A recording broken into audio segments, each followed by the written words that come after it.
Hindi na nga hinangad pa ni Giselle na sumama papuntang Japan.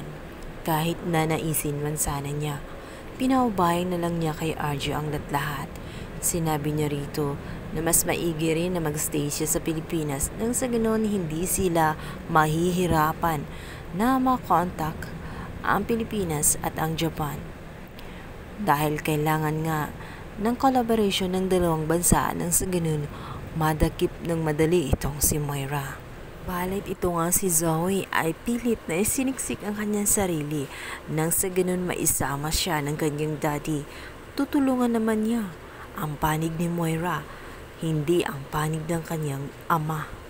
Kaya naman lalo silang mahihirapan dahil nandoon nga rin itong si Zoe. Sa kabilang banda, tinatawagan ni Carlos itong si Moira upang ipaalam na naroroon si Annalyn at Lynette at nakita nga siya at kailangan na nga niyang mag-ingat.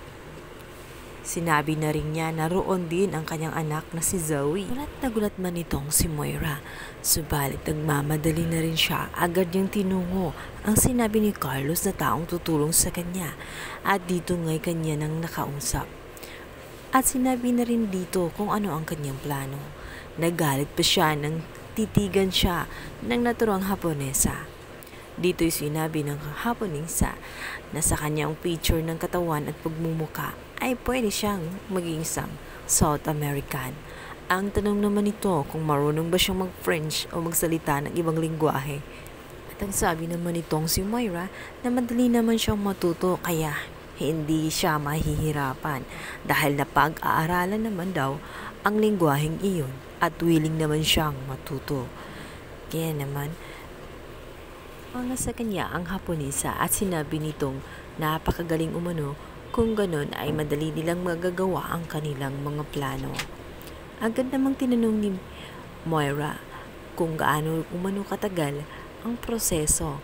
Mga ilang linggo daw bago matapos ang bagong identity niya.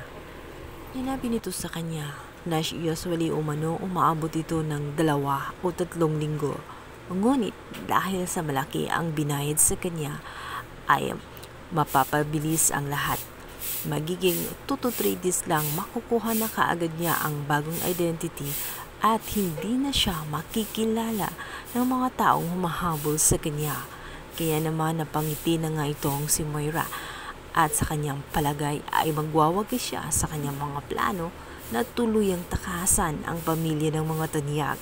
Sa kabilang banda, dahil nga sa galit ni Giselle, ay pinuntahan niya itong si Dax, ang tauhan nitong si Moira.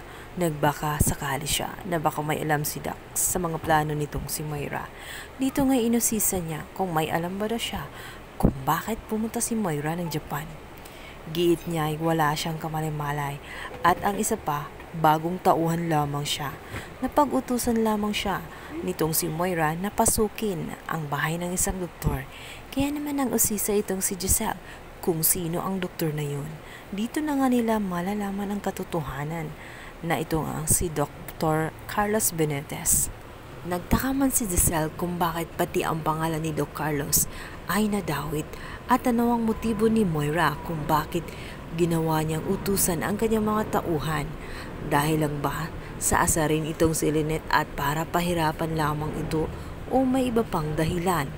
Dito na nga sinabi rin ni Dax na nakita rin umano niya itong si Carlos na pumunta sa compound na pinagtataguan nila nung naroon pa nga itong si matanda ang Lolo Pepe. Dahil nga sa pang-uusisa ni Giselle dito kay Dax, matutuklasan nga niya na ito palang si Doc Carlos ay kasabwat din pala ni Moira at kasama rin sa kanyang mga plano at isa rin sa tumulong kay Moira.